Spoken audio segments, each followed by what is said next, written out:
Thank you, Aya. It's my pleasure to be with you. I think that I hear myself. Or I muted myself. okay. Uh, it's my pleasure, Aya, to be with you. Actually, it's one at the beginning when I saw the announcement. I felt related to the context. I felt related to the topics that you published at that time, and I see as I see it as a precious opportunity to narrate, to tell such a story because, as you mentioned, I have lived in Gaza, or I lived in Gaza for most of my life. I practiced cultural activities and humanitarian activities at the end of my career in Gaza before transitioning to France to work in academia and research. And I feel like it's kind of a duty to keep talking about what is happening in Gaza right now. And what I'm trying to do also is to find some academic and research aspects that I can keen on when I speak about what's happening. So that's what I'm really doing right now. I felt like talking about internal exile could be something interesting because exile is always when you cross borders. So when you think about it, you have to cross the borders to be in exile. But once I was invited to speak about the artists who were invited here in Europe, who are now residing in Europe, for example, and to talk about their conditions of living, which includes also some Palestinian artists who are now in France, in Europe in general, and they are from Gaza. So I felt the duty that, okay, it's important to talk about who are now in France and in Europe and their conditions as new refugees, new exiled artists. But for a second, I paused like this, I stopped, and I thought about the artists who still in Gaza, who stuck in Gaza, the situation, the conditions of living in the Gaza Strip. And I said to myself at that time that the artists who still in Gaza are also live in exile. They didn't cross the borders, but they lost their objects. They lost their city. What they connect, what normally connects them to their normal life is no longer there because I remember very well. I was in Gaza during the genocide. I lived almost 2 years of the genocide in Gaza, and I remember once I returned from displacement. I was displaced in Deir al-Balah in the center of Gaza Strip, and I had the opportunity to go back to Gaza City, and suddenly I couldn't find Gaza City. I couldn't find anything that connects me to my past, to my memories, to my objects that I lived in Gaza City, so I felt like it's not my home. So when I came here in France and I started reading, I was shocked or inspired, let's see, by the thinking of post-war, which started in Europe, in particular in France and Germany. There was like something has shocked Europe and shocked the world during World War II, and a new way of thinking, new philosophers have came to the scene, thinking of considering and studying what happened in Europe, why people are persuaded very easily to follow Nazi regimes, by example, to follow totalitarian regimes like the one in Russia. So it wasn't easy for them to live with the new reality of what happened in World War II. So they started thinking about what is behind all of that, and for most of them, when they started thinking of the post-war and what happened, and they started talking about postmodernism, for example, they found that the narratives that ruled the world at that time were the main uh, factor that controlled everyone in Europe, controlled their thinking at that time, because narratives shaped reality, and it became the psychology of the crowds, that everyone was like following certain narratives, and they came out with the reality that there is no one narrative is representing everyone. So when I searched and looked for more of what happened in Europe at that time and all the philosophical currents that was born after the World War II, I found someone very interesting, and I found what they call the hermeneutic approach of dismantling things. And I just discovered someone called Paul Ricoeur. Paul Ricoeur, his work has helped me a lot to understand a little bit what is happening in Gaza, aside of the narratives that unfortunately controls in a way or another our region, and it gives the occupation uh, the right to destruct, the right to destroy what is happening, what we have lived in the Middle East, and in especially in Palestine and in Gaza. So I started to study what we call the wounded memory. And the wounded memory, it's the memory that lost already the objects that it lived with.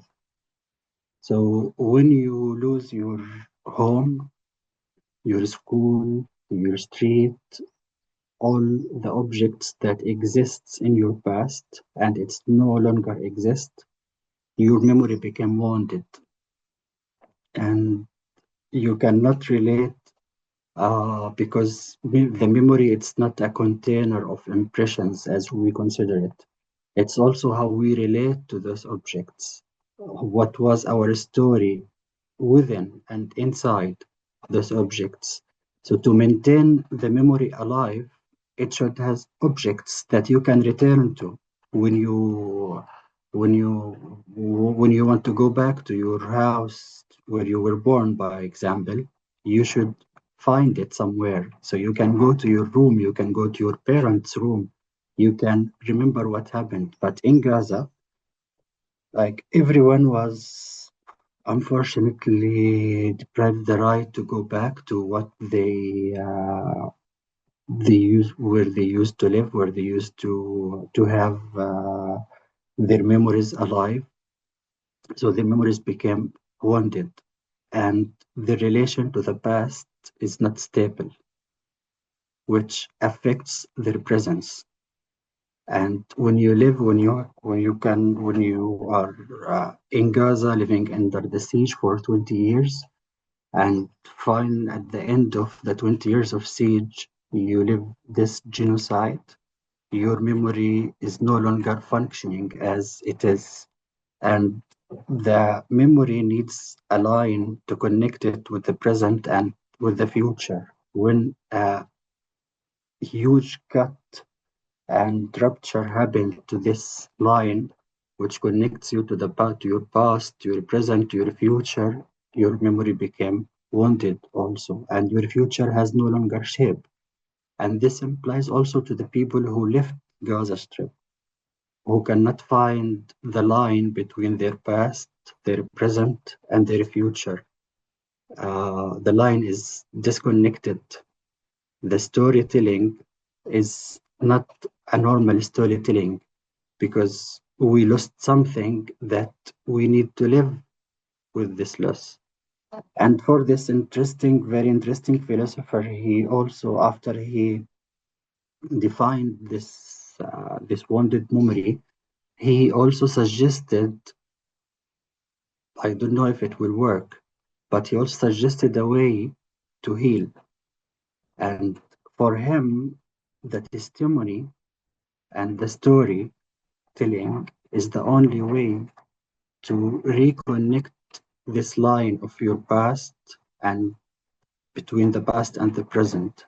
And when you do the testimony, when you talk about what happened, you have to keep telling stories about what happened in your life. And when you do that, you should also have from the other side who's listening to you a recognition, political recognition, moral recognition.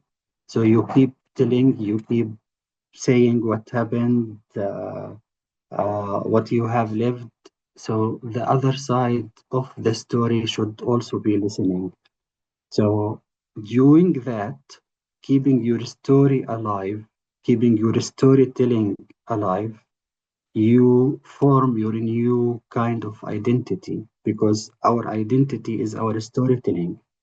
We always describe, express ourselves by telling stories about our past, by telling stories, as you mentioned, Aya, also in your introduction, what your father was telling you. So it's part of your story. So, and your story becomes, in a way or another, your new identity. So everyone who lived this genocide, I'm mixing French and English sometimes. So genocide, everyone who lived it, he needs to keep talking about it. At least he can maintain this line between his past and his present, and hoping that this line can build or can contribute to shaping their future, with has no shape for now. No one is knowing what he's going to do after he lost almost all of his life. So the storytelling and the narrative telling of what happened is the only way to keep your memory alive and to keep you yourself alive in this world, is through storytelling. And I try to redefine my memory and to consider it as a memory that is living memory, not a memory which is dead, like many people did, but also like the places, the objects have dead, are no longer exist. So through that, I was also inspired by the myth of Sisyphus, which is for me something very interesting, because the only thing I could relate to when I was in Gaza during the war, during the genocide, is to read about the absurdity of the world, the absurdity of the world, which is another layer. After you start with the existentialism, you go to the absurdity of Albert Camus.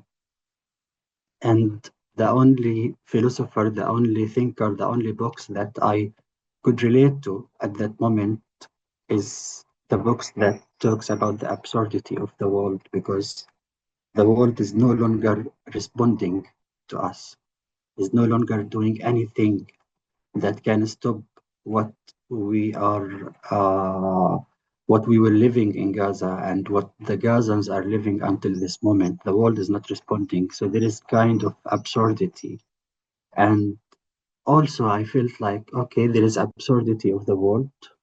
For Camus proposition, it was like, as a response to this absurdity of the world, what we do, either we suicide, or we're being killed by the occupation, by the genociders, or we keep trying. So the myth of Sisyphus was also telling a very interesting story of someone who was condemned to death through holding a big rock, going to the end, to the summit of a mountain. And this one, like, his life was every time he was going and barely arriving to the summit of this mountain, the rock falls. And he keeps trying all of his life to arrive or to reach this summit of these mountains. Maybe he never succeeded, but he felt alive because he kept trying. And doing some reflections of what we have lived in Gaza during the last at least 20 years of history, and thinking about the first war in 2008, the second in 2012, the third in 2014, the fourth in 2021, and finally the last episode of genocide. I felt like we Gazans, we are this guy because every time we keep building our life again and it's demolished. We barely arrive to this point of success that we gonna build our houses forever. خلاص, it's the last time. And the war comes, it's destroyed. We keep building, and I'm inviting everyone who's following the news about what is happening in Palestine, in the West Bank, also not only in Gaza, just to concentrate a little bit with the wording of what's happening in Palestine in general. You will find the farmers in the West Bank keeps planting trees, and you will find someone burning those plants, the olive trees, for example. You will find wordings like Gazans, for example, are building or rebuilding their city. And you find always another kind of wordings that someone is destroying, someone is shelling, someone is bombarding the houses, the trees, the cities. So there is always this contradiction of wordings that someone who really owns this land, he keeps, even in the West Bank, in Gaza, in Jerusalem, everywhere in Palestine, you will find that people keep planting trees because they belong to this earth. And what the settlers do, they come to burn it.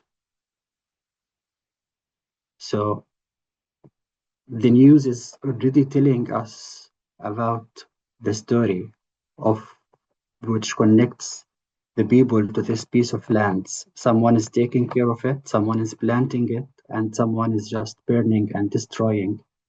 So it's the way, or it's the narration also, the narrative uh, of what's happening in Gaza, and it's the narrative what we are obligated to keep holding and to keep talking about in order to have our memory working again, and not to leave it wounded like this. And I feel like this conference was like very successful during the last 2 weeks, the 3 days, because I feel like people are listening, people are contributing, people are talking. So it's the only way that we maintain our storytelling and our future to shape our future. We need such platforms that documenting, not only telling the stories of what's happening in Palestine. And I'm happy to participate in a conference with people from South America, Europe, uh, Africa, Egypt, which I miss a lot. I hope next time I can be with you also in Cairo. So it was like the main concept of the paper or the abstract I presented to this conference, and I'll be happy also to hear some reflections and questions. Thank you.